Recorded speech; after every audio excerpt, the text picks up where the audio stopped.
Hello and welcome back. Let's carry on looking at nonlinear systems of equations. In this example, we can try to use the same method that we used before, which is substitution. So we'd have to solve for one of the variables in one of the equations.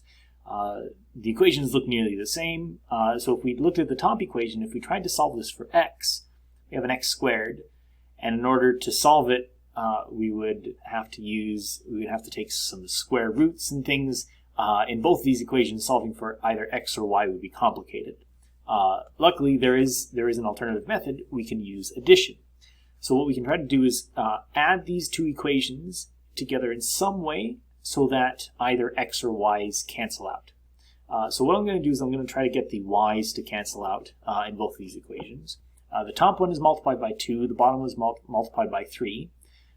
So what we'll do is I'll multiply the top equation by 3 and the bottom equation by 2. So we'll do that here. So we'll multiply, top equation by 3. So 3x squared plus 2y squared is equal to 35. The bottom equation by 2. 48. And what you'll notice is then I'll have 6y squared and 6y squared. Those don't quite cancel out, so I'm going to multiply the bottom by negative 2. Then I'll have 6y squared and negative 6y squared. And when I add those guys together, they will cancel out. So if I multiply the top equation by 3, I'll have 3 times 3x squared. Well, that's 9x squared. 3 times 2y squared. Well, that's 6y squared. And 3 times 35 is 105.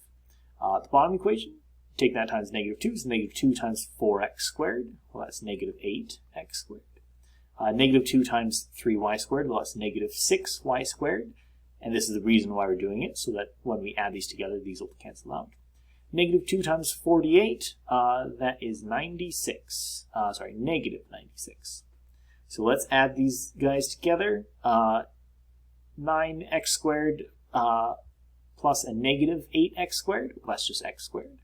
6y squared minus 6y squared, well, those cancel, that's just 0. And 105 minus 96, that will be 9.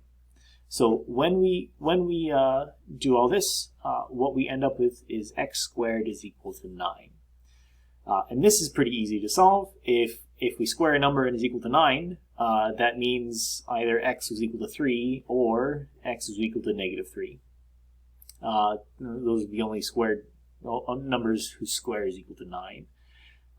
Then we can plug these into this top equation up here. If I know that x is equal to 3, then if I plug this into the equation, I can solve for y, and if x is equal to negative 3, I can also solve for y. So let's plug 3 into the equation first. So we've got 3 times 3 squared plus 2 times y squared is equal to 35. 3 times 3 squared, well 3 squared is 9. 9 times 3 that's 27. Plus 2y squared is equal to 35. Subtract the 27 from both sides. So 35 minus 27, well that's 8. Divide both sides by 2, y squared is equal to 4, and we'll see that if y squared is equal to 4, then y has to be either 2 or y is equal to negative 2. So when x is 3, there are 2 solutions for y. So let's keep a running total of our solutions here.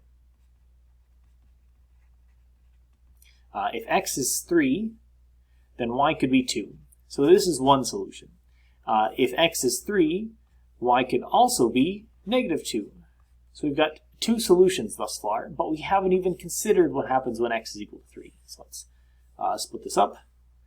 So if x is equal to 3, let's plug a negative 3 in.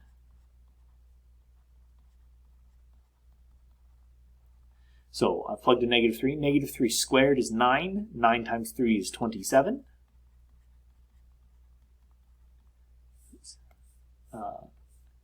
And this is interesting. I have the same equation here, because if we square a negative number, we just get a positive number. So this whole equation looks the same. If we go through the steps again, subtract 27 from both sides. I get 2y will be equal to 8. Divide both sides by 2. Y squared is equal to 4. So y is either equal to negative 2 or y is equal to 2. So there's both those solutions. So when x is equal to negative 3, y could be equal to negative 2. And if x is equal to negative 3, y might be equal to 2. There are 4 solutions to this equation, this system of equations. So that means that the graphs of 3x squared plus 2y squared and 4x squared plus 3y squared is equal to 48. These graphs will intersect in 4 places. So that's kind of interesting. Let's look at this next equation, and this is where a little bit of caution will come in. This system of equations, y is equal to x squared plus 5, well, that sounds perfect for substitution. I could just substitute x squared plus 5 in for y down here. However, there will be one issue with this. So let's do the substitution. If I take x squared plus y squared, but I know that y is this thing, I've got x squared plus 5 squared is equal to 25. The issue here is that when I square this, I'm going to get some big terms. I'm going to get x squared plus x squared times x squared is x to the 4th. X squared times 5, and x squared times 5 is going to be 10. X squared, 5 times 5 is 25. So here we have an x to the 4th popping out. This is not necessarily an issue. I could still solve this, but there's essentially just an easier way. Rather than having to deal with an x to the 4th here, I'm not going to use substitution. I'm going to use addition. And the quick way I can do this is if I move this x squared to this other side, we'll get to watch what happens here. So let's take this original equation. If I move x squared to the other side, I get minus x squared plus y is equal to 5. So by just moving this to the other side, it's still the same equation, and now I can add it to x squared plus y squared is equal to 25. So I've transformed my first equation. So this is still my first equation down here.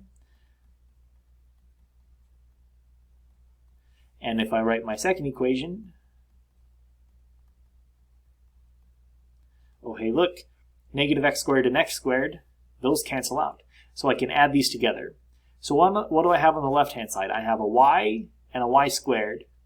They don't really add together all that well, so it's just y squared plus y. That's all I can really say. And then on this side, 5 and 25, well that's 30. And now I have a quadratic equation. I can solve this for y. So let's move the 30 to the other side, and I'll do this over here. So here's my equation. Let's move 30 to the other side. And this I can factor. If I want to multiply 2 numbers to get 30, but add them together to get 1, I can subtract, let's see here, I want to add 6 and subtract 5. So 6 times negative 5 will be negative 30, and then we've got 6 and then 5. So in order to get either of these two equal to 0, on this side, y could be equal to negative 6. If I plug in negative 6, I get 0. Perfect. On this side, if I want this to be equal to 0, y should be equal to 5. So I have two solutions for y. Y is either negative 6 or y is equal to negative 5. So let's plug these back in to this equation. Let's use this top equation up here. So that was y is equal to x squared plus 5. So let's plug this in for y. Let's start with 5 there. So y is equal to x squared plus 5. And if I plug a 5 into my equation, I get 5 is equal to x squared plus 5. and I subtract 5 from both sides, 0 is equal to x squared. The only number that's squared is equal to 0 is 0 itself. So x is equal to 0. Now let's plug negative 6 into here. So I plug in negative 6 in, we get negative 6 is equal to x squared plus 5. I subtract 5 from both sides, I get negative 11 is equal to x squared. So here, this is where we run into some issues. No number squared is equal to a negative number, except for imaginary numbers. So here the solution is going to be negative I times the square root of 11, or x will be I times the square root of 11. So again, because no real number squared is equal to a negative number, imaginary numbers pop out.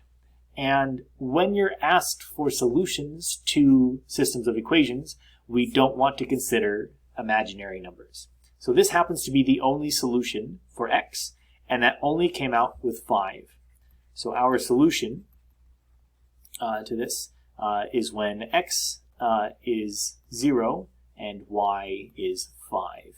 If you were to graph these two equations, y is equal to x squared plus 5, we know what that looks like. This is a parabola that comes up here. So it'll cross at 5. And the second equation, x squared plus y squared is equal to 25. This is the equation of a circle whose radius is exactly 5. So when we draw, so this is a pretty poor drawing, but when we draw our two graphs, our circle and our parabola only overlap at one point. So having one solution is fine. It's perfectly reasonable to expect one solution. It could be that we have two graphs without a solution. We could, for instance, have a parabola up here and a parabola down here, and these won't overlap at all. It's possible to have one solution, two solutions, three solutions. It's possible to have any number of solutions. So keep this in mind. I think most of these questions will have only a couple of solutions at most. And I'll do one more video with an application question.